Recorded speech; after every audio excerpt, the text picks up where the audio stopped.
Hello दोस्तों, रणभर news में तमारू स्वागत है। दोस्तों, मैं नवो विडियो लईने आवी गयो छुं। आ डॉक्टर किरणभाई वसावा शुं करी रह्या छे तो शुं कीधुं आ विडियो में आपणे आगळ विगतवार सांभळी लईए आ विडियो ने। तो विडियो में नरेंद्र मोदी साहेबना हाथ मजबूत करवा જોઈએ। जय हिंद, भारत माता की। आ ચેતરભાઈ જેવા લોકોનો બહિષ્કાર કરવો જોઈએ। એમની માગ દેવા માટેનો જે સપના આવા કેટલાક લોભી નેતાઓ કરી રહ્યા છે તેને વિચાર ત્યારે જ્યારે મુખ્યમંત્રી બનશે પણ ખરા ભીલ પ્રદેશના, ત્યારે એ આદિવાસી પટ્ટાઓમાં મોટા મોટા ઉદ્યોગો નથી। નમસ્કાર મિત્રો, હું ડૉક્ટર કિરણ વસાવા, જિલ્લા ભારતીય જનતા પાર્ટી નર્મદાનો ઉપાધ્યક્ષ। મિત્રો, ઘણા સમયથી આપણે જોઈ રહ્યા છીએ કે ચેતરભાઈ જેવા નેતાઓ આદિવાસી સમુદાયને ભડકાવીને ઉશ્કેરીને ભારતીય જનતા પાર્ટીના મંત્રીશ્રીઓ હોય કે આપણા ભરૂચ લોકસભાના લોકલાડીલા સાંસદ શ્રી મનસુખ દાદા હોય, કાયમ વિવાદ ઉપસ્થિત કરીને તેમનું અપમાન કરી રહ્યા છે। વારંવાર અપમાન કરી રહ્યા છે અને ફરીથી અત્યારે એમણે આદિવાસી સમુદાયને ગેરમાર્ગે દોરી ભડકાવવા માટે, ઉશ્કેરવા માટે અને પછી પોતાનો વોટ બેંક ઊભો કરવા માટે તેમણે ફરીથી એક નવો મુદ્દો ભીલ પ્રદેશની માંગણીનો એક આદિવાસી સમુદાયને અલગથી ભીલ પ્રદેશ રાજ્ય આપવામાં આવે એવી માંગ સાથે એમણે નવા વિવાદને છેડી દીધો છે। ત્યારે હું ચેતરભાઈ વસાવાને एक गंभीर सवाल पूछवा मांगू छूं। चलो मानी लईए कि आपने आदिवासी समुदाय ने राजस्थान होय, मध्य प्रदेश होय, गुजरात होय के महाराष्ट्र होय, त्याना आदिवासी जिल्लाओना विस्तार ने लईने नवेसरथी भील प्रदेश राज्य आपने आपी पण देवामां आवे, त्यारे नवा भील प्रदेशना नवेसरथी मुख्यमंत्री अने मंत्रीमंडळ जे बनशे, चलो आपणे मानी लईए कि मुख्यमंत्री चेतरभाई वसावाने बनाववामां आवे अने एमना जे कंई कथित साथीओ छे तेमने आ मंत्रीमंडळमां समावेश करवामां पण आवे। तो हवे स्थिति एवी ऊभी थशे कि आदिवासी विस्तारोमां ज्यां आदिवासीओना विकास माटे जे कंई गुजरातमां होय के मध्य प्रदेशमां होय के राजस्थानमां होय के महाराष्ट्र में होय, दरेक जग्याए सिटी लेवले शहरी विस्तारों में मोटा मोटा उद्योगों स्थापवामां आवेल छे। अमदावाद जेवा विस्तारों में, अंकलेश्वर जेवा विस्तारों में, सूरत जेवा विस्तारों में उद्योगों चाली रहेल छे। त्यांथी कोईपण मटेरियल काचो माल त्यां पहोंचाडीने अथवा त्यां उद्योगों में, कंपनीओं में तमाम वस्तुओं उत्पादन करीने पछी आदिवासी जेवा विस्तारो ज्यां बेकवर्ड विस्तार छे त्यां समपोषक विकास माटे छेल्ला समयोथी देश में विकासनी रथयात्रा चालू है। मित्रों, आपणे सौ जाणीए छीए कि अलगथी भील राज्य बनशे त्यारे आपणा गुजरात राज्यनी जेम के महाराष्ट्र राज्य, राजस्थान, मध्य प्रदेशनी जेम विकास करवा माटे भील प्रदेश में कोई ने कोई जग्याए तो नवेसरथी उद्योगों स्थापवा पड़शे।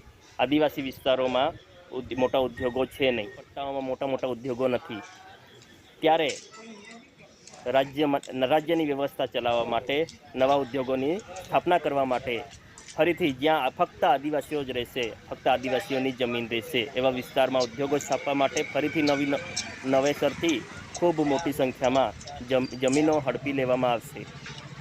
ए उद्योगो होय, नवी ऑफिसो होय, कार्यालयो होय, त्यां सुधी जवा माटे के वाहन व्यवहार माटे मोटा मोटा वाहनोने त्यां जवा माटे फरीथी जे अत्यारे नाना रस्ताओ छे एने एवा नाना रस्ताओ पर मोटा वाहनों चाली शकशे नहीं अने त्यारे खूब मोटा खेडूतोनी जमीनो लई लेवामां आवशे। त्यां जवा माटेना रस्ताओ ज्यारे बनाववामां आवशे त्यारे चेतरभाई वसावा एवुं कहे छे कि उद्योगों नाखवा माटे के रस्ताओ बनाववा माटे के डेम बनाववा माटे आदिवासीओनी जमीनो छीनवी लेवामां आवे छे, जंगलो कपाई रह्या छे, एवा खूब मोटा विवादों करीने आदिवासीओनो वोट बेंक ऊभुं कर्युं छे।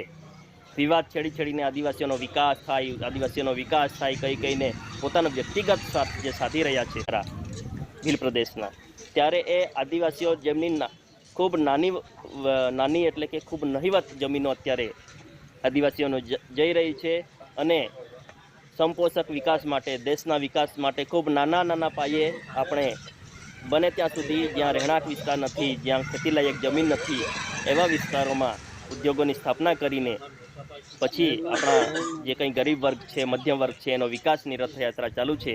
તે સમયે જ્યારે ભીલ પ્રદેશ બનશે ત્યારે ફક્ત આદિવાસી વિસ્તારોમાં જ નવેસરથી ઉદ્યોગો સ્થાપવા પડશે. નવા મોટા ઉદ્યોગો માટે કે પછી કોઈ કાર્યાલયો માટે કે નવા ડેમ બનાવવા માટે આદિવાસીઓની ખૂબ મોટા પાયે જમીનો લઈ લેવામાં આવશે. ત્યારે ચેતર વસાવા હોય કે એમના મિત્ર મંડળ હોય, એવા લોકો તો પોતાનું પેટ ભરવા માટે, પોતાના પેટને ભરી લેવા માટે આદિવાસીનો ઉપયોગ કરીને કોઈક મંત્રી બની જશે, કોઈ મુખ્યમંત્રી બની જશે.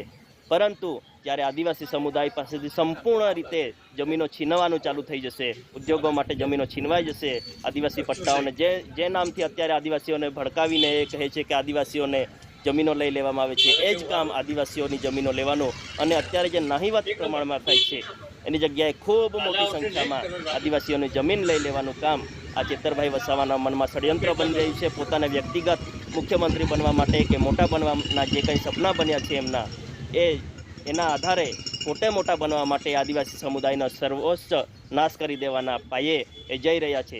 ત્યારે આદિવાસી સમુદાયે પણ ચેતી જવાની જરૂર છે અને આવતા સમયે જેમ એમ બનશે કે નવું ભીલ પ્રદેશ બનશે, પછીથી ધીરે અસંતોષ વધતો જશે અને કોઈ પાડવી સમુદાય માટે પાડવી રાજ્ય બનવા માગશે, કોઈ વસાવા સમુદાય માટે વસાવા રાજ્ય બનવાની માંગ કરશે, કોઈ તળવી સમુદાય માટે તળવી રાજ્યની માંગ કરશે, કોઈ રાઠવા સમુદાય માટે રાઠવા રાજ્યની માંગ કરશે. કરીને જેમ સરદાર પટેલ સાહેબે એકતાનું પ્રતીક રાખેલ હતું કે દેશને બનાવવા માટે રજવાડાઓને એક કરીને ભારત દેશનું એક નિર્માણ કરેલ હતું, તે સપનું એમણે સાકાર કરીને દેશનો ધીરે વિકાસ થઈ રહ્યો છે. માનનીય પ્રધાનમંત્રી નરેન્દ્ર મોદી સાહેબે ગરીબોના વિકાસ માટે વૃદ્ધા પેન્શન હોય, ખેડૂતોને સહાય હોય, ગરીબોના પાકા મકાનો બનાવવાના હોય, શૌચાલયની વ્યવસ્થા હોય, શિક્ષણની વ્યવસ્થા હોય, સંપૂર્ણ વ્યવસ્થા ધીરે કરી રહ્યા છે.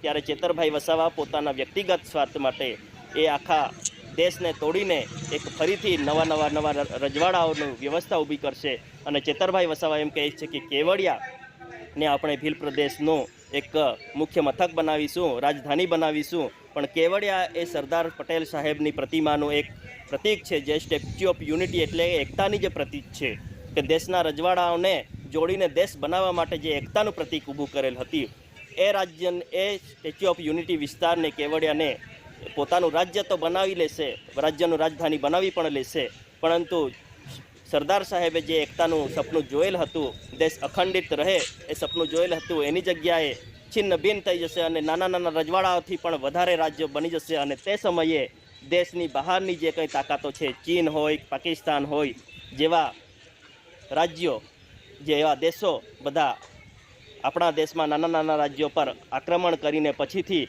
ફરીથી દેશને ગુલામી તરફ લઈ જશે. આવા ખૂબ ગંભીર જે વિષયો છે, જે આદિવાસી સમુદાયને સર્વોચ્ચ રીતે નાશ કરી રહ્યા છે, તેને વિચારીને, જોઈને, સમજીને આપણા આદિવાસી સમુદાયે ચેતરભાઈ જેવા લોકોનો બહિષ્કાર કરવો જોઈએ, એમની માંગણીનો અસ્વીકાર કરવો જોઈએ અને દેશની વિકાસ યાત્રામાં જોડાઈને માનનીય નરેન્દ્ર મોદી સાહેબના હાથ મજબૂત કરવા જોઈએ. જય હિન્દ, ભારત માતા કી જય.